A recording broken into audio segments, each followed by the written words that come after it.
Hey there and welcome to SI Now on this Feel Good Friday. I'm Ryan Assault alongside Madeline Burke. And Madeline, while our brackets, along with the rest of America's, blew up a long time ago, the Final Four will be played this weekend in San Antonio. We're going to get you ready for the national semifinals in college hoops with Jeff Capel coming up. Hopefully he'll have some insight on the cereal bracket as well, which has been sweeping the SI office. But first we start with baseball. MLB opening day was Thursday and almost every team played. But the new-look Yankees made the most noise as Giancarlo Stanton shined in his pinstripes debut, making Stanton our adrenaline performer presented by Toyota. Let's go places. In his first at-bat, Stanton drilled one to deep right center field. He finished the day with 2 dingers, an RBI double, and drove in 4 runs. Ryan, that is quite the debut for Stanton. Yeah, it's scary, and that's the word that keeps coming to mind after seeing him yesterday because those balls were smoked. One was to right center, one was crushed to dead center. And this is a guy, remember, he hit 59 home runs last year with guys like Christian Yelich hitting behind him. Now he's got Gary Sanchez behind him. He's got Aaron Judge ahead of him. The Yankees are going to be ridiculous as far as the long ball. The record is 264 for home runs in a season. They hit 241 last year without Stanton in the lineup. And Stanton goes to a ballpark, Madeline, that averages the second most home runs per game than any park in baseball. He hit the 59 playing in Miami. They were 25th ranked as far as stadiums. So to see what he's doing opposite field, too, at Yankee Stadium, the short porch, scary. Yeah, they might crush that season record of home runs harder than he crushed that first dinger. But seriously, there was a lot of hype around this team, around this new-look Yankees team coming into the season. Very first game set the bar very high, I like what I saw. Yeah, they're going to be going deep all season long here. All right, in the NBA, the process in Philly took a big detour on Thursday night after a collision with teammate Markelle Fultz. Sixers big man Joel Embiid suffered a fractured orbital bone and a concussion. Now, Embiid will undergo surgery. He's expected to miss 2 to 4 weeks. Here's the deal. Playoffs start April 14th. That's the date we all have in mind here, Madeline. Can the Sixers win a playoff series without Embiid if he's not ready? I'm going to question that. I don't know if they can. But first of all, it's got to be the most Philadelphia Sixers thing ever that Embiid injured his face on Markelle Fultz, the player who just finally made his return back to the court. He was out at the hospital. He's definitely been an influence on the court. I mean, look at this. This season, the Sixers outscore opponents by 11.6 points per possession with Embiid on the court. They're 15.5 points better than they are with Embiid off the court. He's clearly making a difference here. He's averaging almost 23 points, 11 rebounds per game this season. According to Basketball Reference, nobody in NBA history has ever averaged 23 points and 11 rebounds in under 34 minutes a game. Joel Embiid is doing it in about 31. He's clearly making a difference. He's the best player on the court for these guys. He's saying, you know what, I guess I got to trust the process that I've been preaching. Yeah. He wrote on Twitter, he's like, it's an unfortunate freak accident, but I'll be more than just fine. 2 to 4 weeks. He could make it back, you know, maybe with a face mask. Right. We could see masked Embiid in the first round of the playoffs, but without him, this team takes a serious hit. They could be playing home court advantage right now, but still, they need him. And that's a big deal here because the Sixers are below 500 on the road this season. They're 18 and 19. Right now, they have the 4th spot.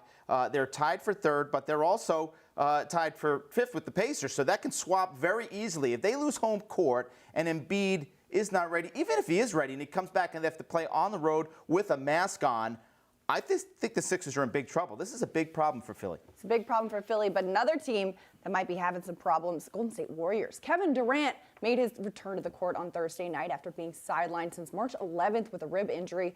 But it was a brief appearance. KD was ejected for the 5th time this season as the Warriors lost their 5th game in the last 7 outings.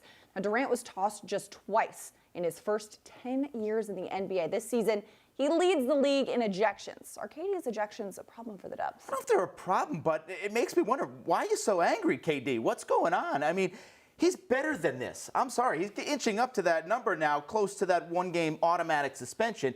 And right now he's got 5 of these ejections, right? That's tied for the most in a season in the last 15 years with a guy named Larry Sanders, okay? KD, you are above this. You are a superstar. One thing I will say, KD, the best ability is availability. You got to be there to help this team.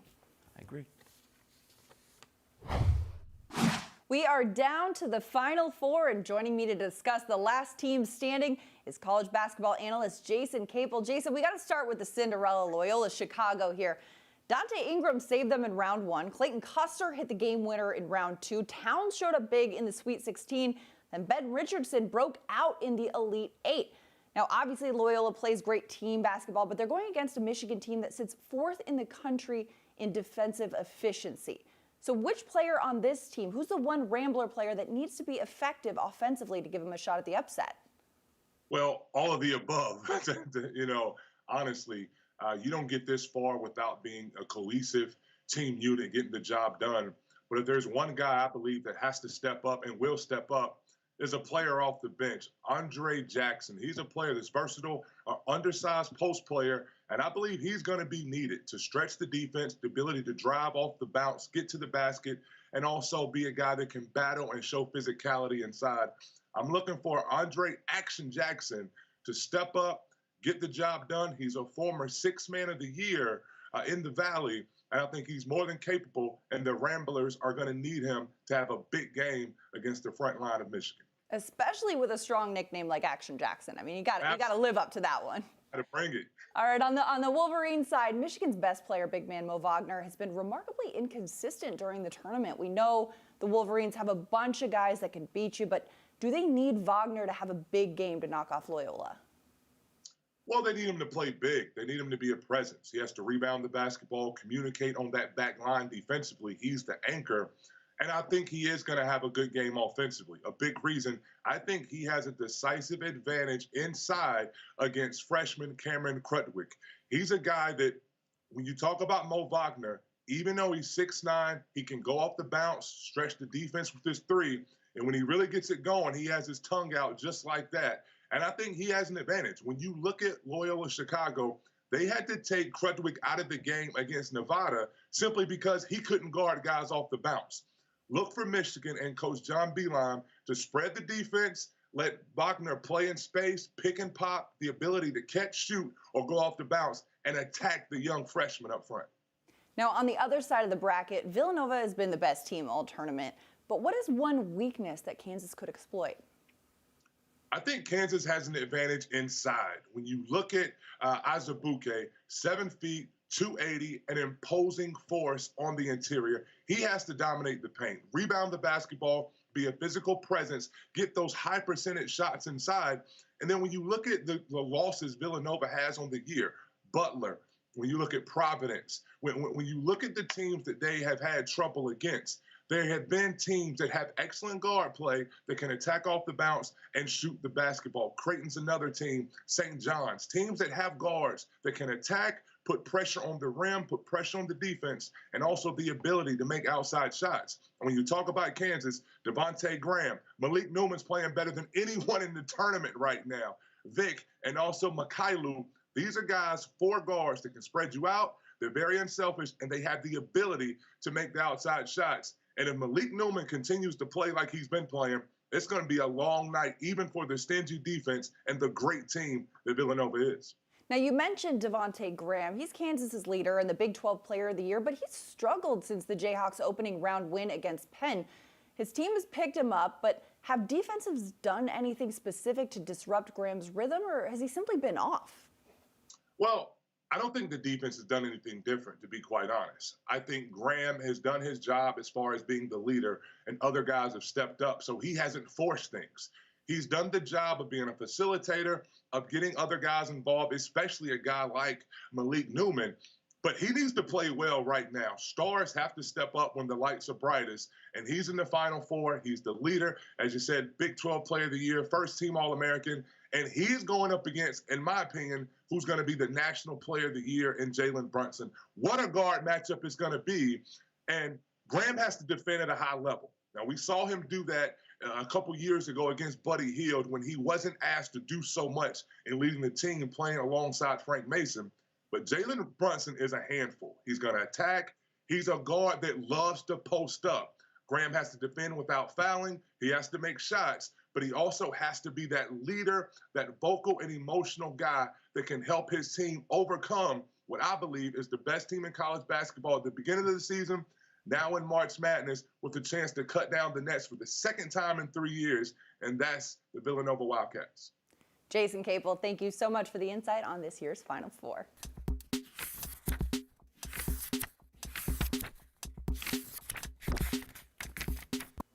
Well, here on SI Now, we love a good NBA beef. And over the past few years, Ray Allen versus his old Celtics teammates has been one of the strangest and most compelling.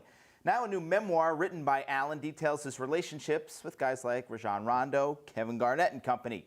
Now, this week, SI's Crossover TV had a chance to sit down with the sharpshooter. Here's a snippet, and to catch the full interview, make sure to subscribe to SI TV on Amazon channels. Google it. You get a 7-day free trial. NBA legend and new author Ray Allen is here in studio today. Pretty excited to have this one right here. Gotta get a round of applause. Got your new book, From the Outside, My Journey Through Life and the Game I Love. First of all, why now? Why was now the time to write a book? Just because. You just feel like you go through so much, and I tell everybody that, you don't have to do something great where you play at a professional level to write a book. You have an opportunity to tell your story no matter what and inspire somebody in some small way. Yeah. There's this guy you probably have been asked about, Rajon Rondo, his name's coming up left and right. What has been your response to kind of his reaction to your book? I've always thought that he was an incredible talent. He was like a little brother to me. Somewhere along the road, it kind of got, those lines got blurred, and, we just, there's a point when we deteriorated. I don't know where that point was, but. Well, one thing that surprised me is, personalities clash all the time. That happens. But on the court, it seemed like you guys make so much sense together because Rondo's best passer in the league, kind of hunts assists. He's known for it. Wouldn't he love to pass to a guy like you? And One would think, I've seen this guy do some great things on the court, and, he certainly, is a great talent.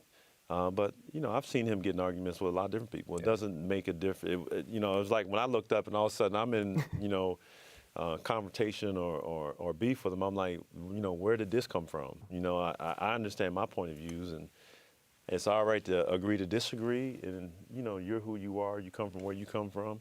We're going to disagree about something at some point in time, but just respect the other person in front of you.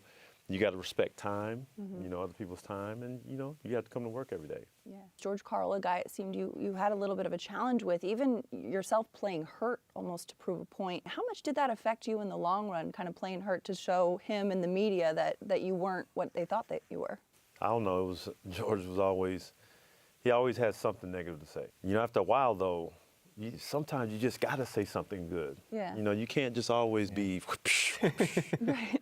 Say something good every It's got to be that little like, morsel of encouragement. Yeah, I mean, I've, if I score 40 in the games, every now and then, just pat me on the back and say, great job. That in essence, what I told myself is, you can't look around for an extra pat on the back. Because the minute you sign that contract, and it's a pretty nice number, what you need to know that it's your job to do this every single night. And that's the respect when you get that contract that you deserve, that you want. And then you could say, you know what, it doesn't matter what he says. I'm here to do my job, and I've done it. But when it comes to him, questioning you and your durability with your injuries, can you relate to players like Kawhi Leonard and what he's going through in San Antonio right now? And yeah, I mean, I had a player in Glenn Robinson, one of the best at doing what he did that I've seen in the NBA. Like, his mid-range jumper was unstoppable, and he had ankle surgery towards the end of our time together. And I used to be, always wondering, Glenn, how come you're not running with us? And, later on I had ankle surgery. Now I know the difference. Right. Yeah. So it's hard to look at somebody's injury and say, well, why aren't you playing? Or you should be doing this or that. Because when you play at such a high level, just the smallest little things take you away from being able to be productive. One, if it is physical, whatever it may be.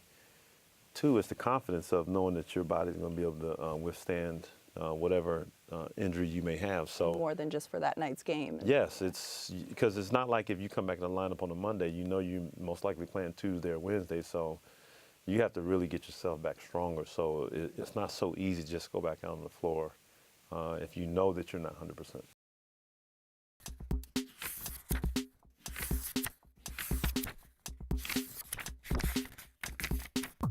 LiAngelo Ball joins us now from Lithuania. And LiAngelo, exciting couple days for you. Let's start with your decision to enter the NBA draft. Tell me about the decision and why now is the right time for you to head to the NBA. That's just always been my goal since I was a little kid. It's like I've been working for it my whole life. And I feel like I'm at the level right now where I could produce in the NBA. A big day on Tuesday for you. You scored 72 points. As far as the competition you dropped 72 on, what would you compare it to over here in the States? Every time I play, people try to guard me hard. I mean, a lot of people just go off for what they see on the highlights or whatever, but everybody tries to give me their best game. I mean, at the same time, these are grown men. It's not like I'm not playing college kids that are 19, 20. These dudes are like, it's their job. They do this for a lifestyle. They're 20, 28, 29, stuff like that. So I'm playing grown men still, and the physicality is a lot different. Is there any doubt in your mind that you are ready to take it to the next level, to the NBA? There's no doubt. That's why I declared in the first place. I feel like I'm ready. And I've been training for this. Like, I got way faster, jump way higher. As far as skill-wise, it's creating my own shot, rebounding. I'm starting to do that more as far as crashing the board. And then shooting, that's always improved. I always work on my shot. So, like, just ball handling and making decisions and stuff. Of course, you've certainly heard the critics on your draft stock, where or if you'll be drafted in June. What's your response to those who don't believe that you're going to end up on an NBA roster? I don't have a response to them. I'm not doing this for other people. I mean, I don't care what people think about me. Everybody's got something to say, but I'm doing this for myself, really, because I always wanted this, as I said, since I was a kid. So people can say I won't make it, I won't get picked or whatever, but it's not about proving nothing wrong. This is for me. I mean, I feel like I'm ready, so that's why I declared. All this is for me. Now, NBA scouts, front office personnel, they're going to do their due diligence, going to take everything into account when they evaluate you as a prospect. In your mind, do you believe the shoplifting incident with UCLA is going to have any impact on your draft stock? I know I made a mistake at China, but I'm not going to let it stop me from pushing myself and doing what I need to do. So I don't let that hold me down or whatever. I train my hardest, I play my hardest. I know I'll never do nothing like that again, so I don't think it should matter too much. Of course, your brother Lonzo plays for the Lakers. Your dad has said that you will land with the Lakers. Do you want to be a Los Angeles Laker? I would like to play with my brother, yeah. That would be great playing with him because we know how each other play. And I feel like he lifts my game up more, makes it easier for me. But I won't just settle, say I only play for the Lakers. If another NBA team picks me up, I'll be playing my hardest for them too as well. So. LiAngelo Ball, good luck the rest of your time in Lithuania, and good luck in the upcoming NBA draft. Thanks for being with us. Thank you.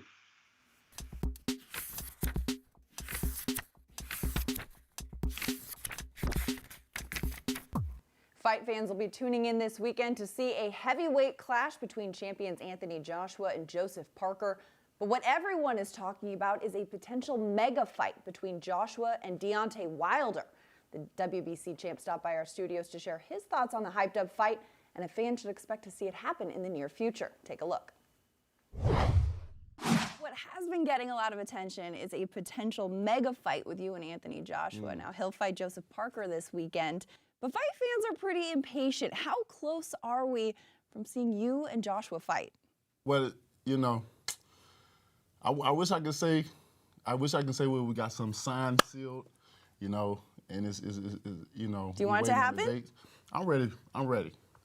This is one of the biggest things that I've always wanted, was to unify the division. This is one of the reasons I got into boxing. This is one of the reasons why I wanted to become champion, and once becoming champion, obtaining that goal and accomplishing and making that successful for me, my next step was unifying. And I've been on a journey for so long, and I really want to prove to the world again that I am the best, like I know I am. I'm the baddest man on the planet. And I want to solidify that once and for all in the history books. Yeah. I mean, Joshua's promoter, Eddie Hearn, had some strong words to say. I'm not sure if you heard this, but he said, ahead of this weekend's fight, you've got two fighters that will take his belt, Anthony Joshua and Dillian White as well. And we've improved our offer now to Deontay Wilder. And if he don't take this fight, he's a joke. What's your response to those comments? Well, he always saying something about he made an offer or something like that, but we never hear these offers. Yeah. That's been the whole thing. Like this, at this point, this whole thing has become childish. Yeah. And we're grown, especially on this side of the pond. This is we're in a hurt business. I ain't got time to be childish or or put out stories that's not true. You know, we're in the business to make the best fight happen for the fans and see who's the best at all. We know we're the best on this side. There's no denying that. You know, and when you got a promoter like him, you know, he's a smooth talker. You know, he likes to talk. He likes to manipulate people.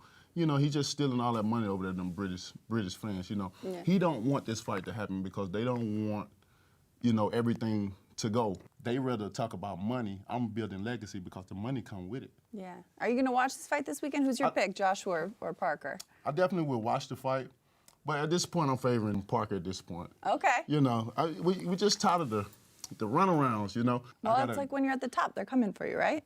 Yeah, but even the guys at the bottom don't know what has to do as much as I do. I got to do so many things when other guys that's lesser than me or in lesser ranking than I get an opportunity. And, you know, they don't have to do nothing. You know, there's tactics of fear. And I've said it many times, Josh would need to take that fear off his shorts because that don't apply to him.